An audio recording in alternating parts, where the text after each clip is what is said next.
Sir வணக்கம் sir. வணக்கம் பிரவீன். இங்கே ஃபுல்லாக ட்ரெண்டுலாம் பார்த்தீங்களா, ஏகே அஜித் சாரோட ஃபேன்ஸ் வந்து ரொம்ப நாளாக விடாமுயற்சி படம் சார் இது பண்ணாங்க, பொங்கலுக்கு வருதுன்னு சொன்னாங்க. பட் வரல. அதுக்கு பதில் வந்து நேற்று ஒரு இன்டர்வியூ ரிலீஸ் ஆச்சு சார்.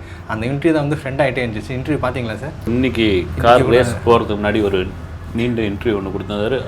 ரொம்ப ரசிகர்கள் எமோஷனல் ஆகிற அளவுக்கு ஆகிடுச்சு. வந்து ஃபேன்ஸுக்கு ட்ரீட் ஆச்சு சார். ஒரு வார்த்தை மென்ஷன் பண்ணார் அதில் வந்து. இல்லை, எல்லாருக்குமே ஒரு பெரிய ஆச்சரியமாக இருந்தது. அவர் வந்து துபாயில் இன்டர்வியூ கொடுத்தாருன்னா, லண்டனில் இன்டர்வியூ கொடுத்தாருன்னா, இன்டர்வியூ கொடுத்தது வந்து அஜித் தானே. ஏன்னா அது கூட சொல்லியிருக்காங்க வந்து அவர் தமிழ்நாட்டில் இருந்து தமிழ் ஊடகங்களுக்கு ஏன் இன்டர்வியூ கொடுக்கல, அவர் போய் இன்டர்நேஷ்னல் மீடியாவுக்கு இன்டர்வியூ கொடுத்துருக்காருன்னு.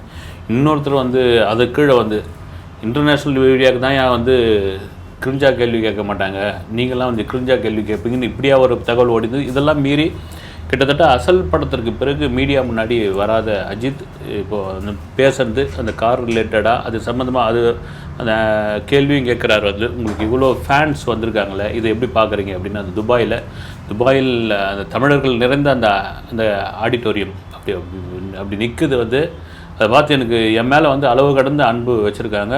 அதே போல் நானும் அவர்கள் மீது வந்து ஒரு அளவு கடந்த அன்பை வச்சுருக்கிறேன்னு சொன்னோடனே அங்கே ஆர்வரிக்குது எனக்கு. இதெல்லாம் மீறி ஒரு மனிதன் இவ்வளோ பெரிய ஒரு மாஸ் ஹீரோ, எனக்கு எதுவும் வேணாம், நீங்கள் எதுவும் உங்கள் வேலையெல்லாம் பார்த்துக்கிட்டுருங்க அப்படின்னு சொல்லியும் ஒரு பேட்டி கொடுக்கல, ஒரு ப்ரொமோஷனுக்கு வரல, தன் படம் சம்மந்தமான எந்த வித நிகழ்ச்சியிலும் கலந்து கொள்வது கிடையாது.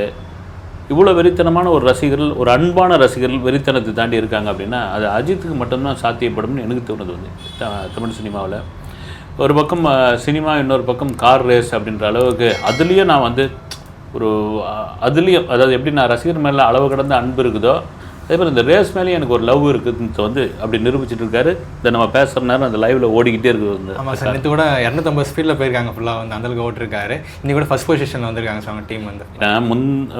முந்தின ஒரு 4 நாளைக்கு முன்னே அந்த கார் ஆக்சிடென்ட் ஆனோடனே இவர் கார் ஓட்ட தெரியுமா ஓட்ட தெரியாது, சும்மா இது அது சோஷியல் மீடியாவில் நம்ம இவங்க அவங்கன்னு பிரித்து பார்க்க வேணாம். ஏன்னா முகம் தெரியாத ஆட்கள் யாரோ போடுறது தான். ஏன்னா அஜித்துக்கு கார் ஓட்ட தெரியாதா, பைக் ஓட்ட தெரியாதான்னு கேட்குறதே ஒரு அபத்தமான ஒரு கேள்வி பிரவீன். அதை தாண்டி வந்து அப்படி கேட்டிருந்தப்போ தான் 250 ஸ்பீடில் எங்கள் தலை படுறான்ற மாதிரிலாம் போட்டுக்கிட்டு இருந்தாங்க. அதெல்லாம் தாண்டி திரும்ப சொல்கிறதா வந்து அவர் அந்த பேட்டிலே சொல்லியிருந்தார், ஒரு 18 வயசில் நான் பைக் ரேஸில் கலந்துக்கிட்டேன், 21 வயசில் நான் கார் ரேஸில் கலந்துக்கிட்டேன். அதுக்கப்புறம் சினிமாவுக்குள்ளே வந்தேன். சினிமா எனக்கு ஒரு பேரும் புகழும் கொடுத்தது. அதில் ஒரு வெறித்தனமாக நான் நடிக்க ஆரம்பித்தேன். அது காரணம் என்னென்னா, அஜித் வந்து ஒரு முடிவு பண்ணிட்டாருன்னா அதுலேருந்து பின்வாங்க மாட்டாப்புல. ஒரு வேலைன்னு எடுத்தால் அதை செய்யாமல் ஓய மாட்டாப்புல.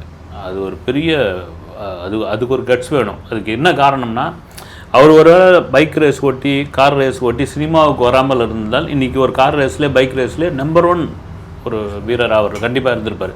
சினிமாவுக்குள்ளே வந்தவுடனே அவர் வந்து நிறைய உருவகேலிகள், அப்புறமா நிறைய துரோகங்கள், நிறைய தோல்வி படங்கள், குறிப்பாக அவர் கூட இருந்தவங்களே வந்து ஏமாத்துனது, இதெல்லாம் தாண்டி இவர்கள்லாம் என்ன வந்து தமிழையே சரியாக பேச தெரில, இவரெல்லாம் எங்கேருந்து முன்னாடி வரப்போகிறாருன்ற மாதிரியான விஷயங்கள்.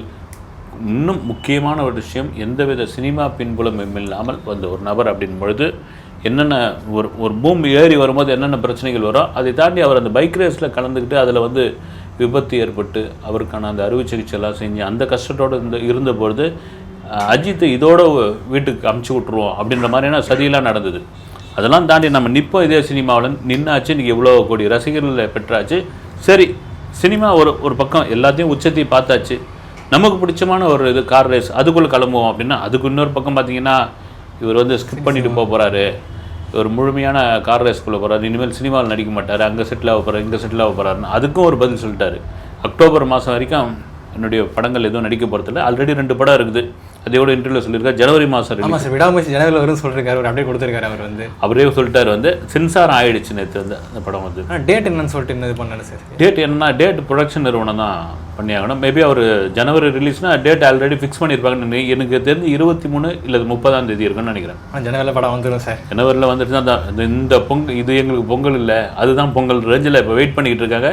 இப்போ அஜித் கொடுத்த இந்த பேட்டியை பொங்கல் மாதிரி இப்படி கொண்டாடிக்கிட்டு இருக்காங்க. வந்து நீங்கள் அந்த அஜித் படம் வரல, எங்களுக்கு பெரிய செலிப்ரேஷன் இல்லைன்னு தாண்டி இந்த பேட்டியை ஒன்றே போதுங்க, நாங்கள் வந்து இந்த கார் ரேஸில் எங்கள் தலை கலந்துக்கிறதே போதும் அப்படின்ற அளவுக்கு. அது என்னன்னு சொல்கிறது வந்து சில பேரை நம்ம புரிஞ்சிக்க முடியாது, சில அன்புகளை வந்து தெரிஞ்சிக்கவே முடியாது. அப்படி ஒரு அன்பும் ஒரு வெறித்தனமும் தான் அஜித் கிட்டேருந்து இவங்க வந்து பார்க்குறாங்க. சரி, எப்பவுமே அஜித் மேலே வைக்கிற குற்றச்சாட்டு என்னன்னா, அதுமாதிரி ஃபேன்ஸ் கண்டுக்க மாட்டார், ஃபேன்ஸ் இது பண்ண மாட்டார் சொல்லுவாங்க. பட் இன்றைக்கி ஒரு வார்த்தை சொல்லியிருக்காரு, நான் வந்து அன்கண்டிஷனல் லவ் பண்ணுறேன் ஃபேன்ஸை சொல்லிட்டு. ஸோ அந்த வார்த்தை வந்து எல்லாமே வச்சு நீ ஸ்டேட்டஸ் வச்சு கொண்டாடுறாங்க சார். ஸோ ஃபேன்ஸ் மேலே அவருக்கு அன்பு இருக்குன்னு சொல்லிட்டு இன்றைக்கி புரிய வச்சுட்டாங்க. எப்படி சார்? இல்லை, என்றைக்கும் அவர்கிட்ட ஃபேன்ஸ் மேலே அன்பு இல்லைன்னு சொல்ல முடியாது. வந்து அவர் என்னென்னா, ஒரு கட்டத்தில் வந்து ரசிகர் மன்றம், அதே நான் சொன்ன மாதிரி தான் சாலிகிராமத்தில் ஆரம்பித்து பிரசாத் லேப் எதிர்க்க தான் ஒரு நாளைக்கு எவ்வளோ பேர் வருவாங்க தெரியுங்களா? அது ஒரு குடியிருப்பு பகுதி, வந்து நிறைய பேர் வர வந்துச்சு, அக்கம் பக்கம் தொந்தரவானோடனே அப்புறமா அதை ஃபில்டர் பண்ணார். அப்போ ரசிகர் மன்ற தலைவர் ராஜான்னு ஒருத்தர் இருந்தார். அவரை கூப்பிட்டு என்ன பண்ணார், மன்றத்தில் வந்து நிறைய பேர் பார்க்க வேணாங்க, நான் வந்து பார்க்குறப்ப பார்த்தீங்கன்னா அங்கே வண்டி விட்றாங்க, இங்கே வண்டி விட்றாங்க, அங்கே போய் நிற்கிறாங்க, இவங்களுக்கு வந்து ஒரு குடியிருப்பு பகுதி, அவங்களுக்கு தொந்தரவு ஆகும் அப்படின்னு சொல்லி. அப்புறம் ஒரு கட்டத்தில் வந்து அவர் ஷூட்டிங் போகிற இடங்கள்லாம் பின்னாடியே வரது. ஒரு கட்டத்தில் அவர் யோசனை பண்ணி பார்த்தது என்னென்னா, முதல்ல உங்கள் ஃபேமிலி பாருங்கள், அப்பா அம்மாவை பாருங்கள், அதன் பிறகு வாங்க நீங்கள் ரசிகராக வாங்க, ரசிகர் மன்றத்துக்குள்ளே வாங்கன்னா யாரும் கேட்குற மாதிரி இல்லை. அதனால தான் திடீர்னு அந்த மன்றத்தையே கலைச்சார். கலைச்ச போது கூட சொன்னாங்க, இதோட அஜித் அவ்வளோதான் அவுட்டு, இனிமேல் சினிமாவிலாம் அவர் வரவே முடியாது அப்படின்ற மாதிரி விஷயம். இவர் வந்து யாபமாக வந்து நமக்கு ரசிகர்கள் சேர மாட்டாங்களா அப்படின்னு இருக்கும்பொழுது இவ்வளோ ரசிகர்களை வந்து அவமானப்படுத்திட்டார் அப்படின்ற மாதிரியான விமர்சனங்கள்லாம் வந்தபோது எனக்கு தெரிஞ்சு எப்போ மன்றத்தை கலைச்சாரோ, மன்றம் வேணான்னு சொன்னாரோ, அதன் பிறகு தான் ஒரு 3-4 மடங்கு ரசிகர்களை உண்டானாங்க. ஏன்னா ரசிகர்களை என்றைக்கும் அவர் வெறுக்கிறதில்ல. வந்து நீங்கள் உங்கள் வேலையை பாருங்கள், நான் என் வேலையை பார்க்குறேன். உங்களுக்கு வந்து ஆளாளுக்கு ஒவ்வொரு தொழில், அந்த தொழில் செஞ்சாதான் நீங்கள் உழைச்சாதான் வந்து உங்களுக்கு சாப்பாடு. நான் சினிமாவில் நடிக்கிறேன், எனக்கு அதான் சாப்பாடு, எனக்கு அதான் தொழில். என்ன ஒரு நடிகனா பாருங்கள். அதனால தான் பார்த்தீங்கன்னா அந்த தலை, அப்புறம் அல்டிமேட் இதெல்லாம் விடாதுங்க, ஏகேன்னு கூப்பிட்டு அஜித் குமார்னு கூப்பிட்டுட்டு போங்க, சார் கூட வேணாம் அப்படின்னு சொன்னது. ஆனால் ஒரு காலத்தில் தன்னுடைய ரசிகர்களை அவர் அவமதித்ததாகவோ அல்லது வெறுத்ததாகவோ ஒரு நிகழ்ச்சி கூட கிடையாது சார். சினிமாலேருந்து ஒரு பக்கம் ரேஸ் பண்ண கலக்கிட்டு இருக்காரு, இன்னொரு பக்கம் அரசியல் வந்த நம்ம ட்விட்டர் கழக தலைவர், தமிழக வெற்றி கழக தலைவர் விஜய் அவர்கள் வந்து இன்றைக்கி ட்விட் பண்ணிருக்காரு. நீட்டை வச்சு தான் சார், எப்பவுமே நீட்டு வந்து தடை பண்ணு சொல்லிட்டே இருப்பாங்க, நிறைய கட்சிகள் போராடி இருக்காங்க. ஸோ இன்றைக்கி அந்த நீட்டை கொண்டு வரதுக்கு தான் சார் காரணம், அவர் வந்து திடீர்னு வந்து இல்லை, சட்டமன்ற கூட்டத்தொடரில் நீட் பற்றி பேசினப்போ, நீட் பற்றியான விவாதம் வந்தபொழுது மாநில அரசு, திமுக அரசு என்ன சொல்லிட்டாங்க, நீட்டை வந்து எங்களால் ஒன்றும் ஒழிக்க முடியாது, அதை வந்து ஒன்றிய அரசு, மத்திய அரசு தான் பார்த்துக்கணுன்ட்டாங்க. இப்போ விஜய் என்ன கேள்வி கேட்குறாரு, நீங்கள் தேர்தல் சமயத்தில் வந்தபொழுது நீட்டை ஒழித்தே தீர்வோம் நாங்கள் ஆட்சிக்கு வந்தால் அப்படின்ற ஒரு வாக்குறுதி கொடுத்து நீங்கள் வந்தீங்க ரைட்டு. நீட்டை இவ்வளோ காலம் 4 வருஷம் ஆகுது, நீட்டை எங்கேருந்து நீங்கள் ஒழிச்சிங்க, இப்போ வந்து மத்திய அரசு மேலே வந்து பழி போடுறீங்க. அப்போ ஒரு பொய்யான வாக்குறுதியை கொடுத்து வாக்கை பெற்றிருக்கீங்க, இது எந்த விதத்தில் நியாயம்னு அவர் ஒரு கேள்வியை கேட்டிருக்காரு. அந்த கேள்வி அவர் வந்து வழக்கம் போல் ஒரு எக்ஸ் வலைதளத்திலிருந்து கேட்காமல் நம்ம திரும்பவும் சொல்கிறது என்னன்னா, புதுவெளியில் வந்து ஒரு பொது கூட்டத்தில் வந்து, ஒரு சின்ன கூட்டத்தில் வந்து, ஒரு திருமுனை கூட்டத்தில் வந்து மக்கள் முன்னாடி வந்து ஒரு அதை கேள்வி கேட்டார்னா, விஜய்க்கான அந்த கேள்விக்கு ஒரு வேல்யூ உண்டு. விஜய் அந்த கேள்விக்கு வந்து மக்கள் மத்தியில் ஒரு பெரிய ஒரு எதிரொலி கண்டிப்பாக ஏற்படும் சார். அவங்க கட்சி கூட்டத்துக்கே நேற்று ஒரு மீட்டிங் நடந்திருக்குது, அதுக்கே விஜய் போல் ஷூட்டிங் பண்ணதாக ஒரு குற்றச்சாட்டு இருக்குது சார். ஆமாங்க, வந்து நீங்கள் வேறு வந்து அவர் புனையூரில் மீட்டிங் நடந்துட்டுருக்கு. மாவட்ட அளவிலான நிர்வாகிகள், அதாவது என்ன நிர்வாகிகள், மாவட்ட செயலாளர்களுடைய முக்கியமான ஒரு அது.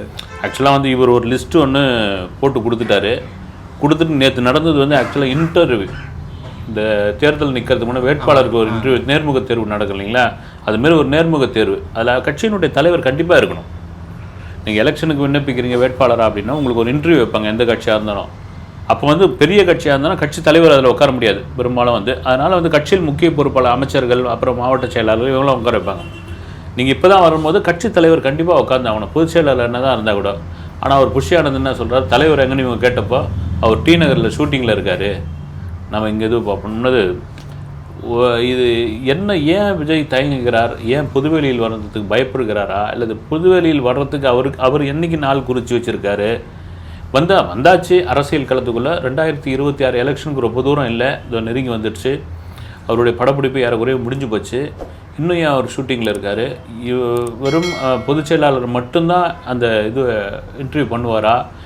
ஏன்னா ஜான் ஆரோக்கியசாமியோடைய ஆடியோ லீக் ஆன பிறகு அந்த கட்சிக்குள்ளேயே ஒரு சின்ன சலசலப்பு ஏற்பட்டது. அந்த ஆடியோ வந்து உண்மையா பொய்யா அதையெல்லாம் தாண்டி அந்த ஆடியோவில் பேசின விஷயங்கள் வந்து ஏறக்குறைய எல்லாமே உண்மையாக தான் இருந்தது. புஷி ஆனந்தை சார்ந்து தான் உங்களுடைய தலைவர் இருக்கிறார், விஜய் இருக்கிறார். நான் ஏதாவது சொன்னால் அவர் நைட்டு அதை போட்டு வாங்கிடுறாரு, அவர் என்னன்னு கேட்டுடுறாரு. இப்படிலாம் சொன்னால் எப்படி? நீங்கள் 2% ஓட்டு கூட வாங்க முடியாது எதிர்காலத்தில். இப்போ வர எலெக்ஷனில் இப்படிலாம் போயிட்டு இருந்ததுன்னா அப்படின்ற மாதிரி நீண்ட அந்த ஆடியோ உரை போய்கிட்டே இருக்குது.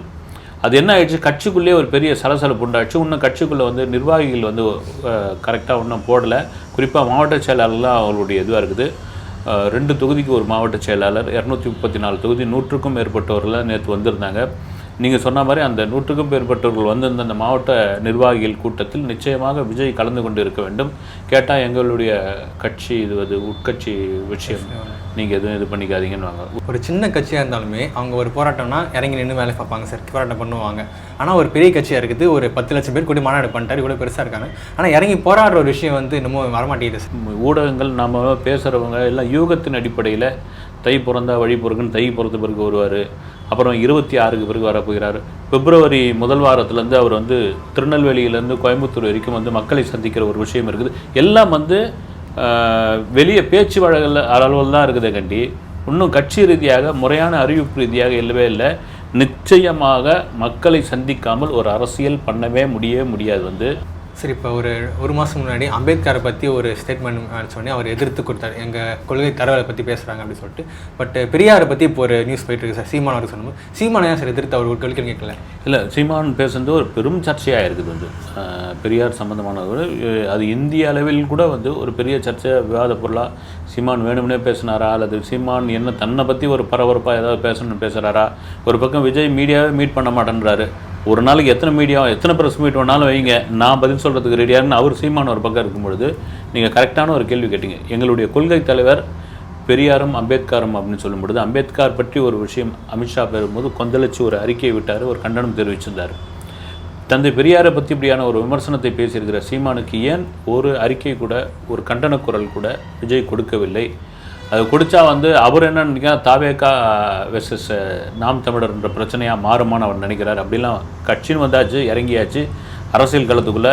ஏன்னா நீங்கள் உங்கள் மாநாட்டுக்கு முன்னாடி வரைக்கும் இதே சீமானே வந்து என் தம்பி வரட்டும், என் தம்பி வந்தால் என்ன இருக்குது அப்படின்னு சொன்ன அடுத்த நாள் பெரம்பூரில் நடந்த ஒரு அவரு கட்சி மீட்டிங்கில் வந்து நீ வந்து நடு ரோட்டில் நின்று லாரி அடிச்சிடும், அது இது கண்ணா முன்னான்னு கூமுட்ட அரசியல் பண்ணுற இப்படிலாம் சொன்னார். வந்து நீங்கள் பதில் இதுவே சொல்லலை, உங்கள் மேலே ஒரு பெரிய மைலேஜ் இருந்தது, அவர் சொன்னதுக்கு ஏன் பதில் சொல்லணும் அப்படின்னு. ஆனால் நீங்கள் சொல்கிற மாதிரி ஒரு கட்சியினுடைய கொள்கை தலைவரை விமர்சனம் பண்ணியிருக்காரு. அது அவ்வளோ ரீதியாக ஒரு தமிழகத்திலே வந்து எல்லாரும் அதுக்கு ஒரு கண்டனம் தெரிவிச்சிருக்காங்க. இவர் ஏன் கண்டனம் தெரிவிக்கலை? ஏன் ரொம்ப எல்லாத்தையும் வந்து பாலிஷாக பார்க்குறாரா, அல்லது வந்து அதிரடியாக இவர் இறங்க மாட்டாரா, இல்லை அதிரடியான அரசியல் களத்துக்குள்ளே எப்போ விஜய் வரப்போகிறார் அப்படின்ற ஒரு கேள்வி இருக்குது. அதிரடியெல்லாம் கூட இதுக்கு ட்விட்டாச்சு பண்ணிக்கலாம்ல சார், எப்பவுமே வந்து பண்ணுவார்ல, அது ட்விட்டாச்சு பண்ணி எதிர்த்து தெரிவிச்சிருக்கேன். இல்லை, கண்டிப்பாக பிரவீன் ட்விட்டாவது பண்ணியிருக்கலாம். வந்து ஒரு சின்ன ஒரு அறிக்கை மாதிரி கூட கொடுத்துருக்கலாம். அறிக்கையெல்லாம் இப்போ யாரும் கொடுக்குறதில்ல, ட்விட்டாவது பண்ணியிருக்கலாம். இல்லை அவருடைய பொதுச் செயலாளர் விட்டாவது பேச வச்சுருக்கலாம். வந்து குறைந்தபட்ச ஒரு எதிர்ப்பு குரலை கொடுத்துருக்கலாம். வந்து நிச்சயமாக வேறு அது ஏன் கொடுக்கலன்ட்டு வந்து இன்னும் தெரியல. ஓகே சார், அடுத்த இன்டர்வியூவில் சந்திப்போம். வணக்கம்.